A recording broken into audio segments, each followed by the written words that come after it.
السلام عليكم ورحمة الله تعالى وبركاته. أعزائي المشاهدين، أرجو أن تكونوا في تمام الصحة والعافية. اليوم أحب أن أقدم لكم سعر العملات العربية بالجنيه المصري ليوم الاثنين 27/2/2017.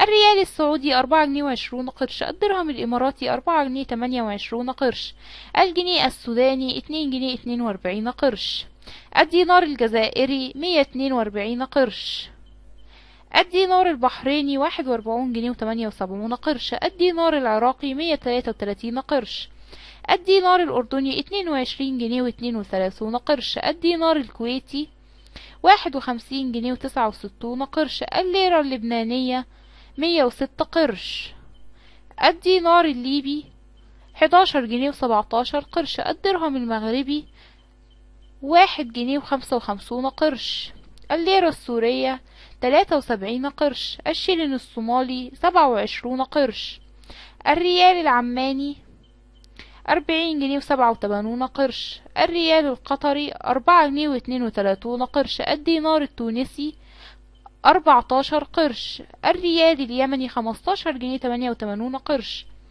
الفرنك الجيبوتي 88 قرش. وهنا ينتهي الفيديو، وشكرا لكم على حسن استماعكم. رجاء أن تدعمونا بالاشتراك في القناة والإعجاب بالفيديو ليصلكم كل جديد.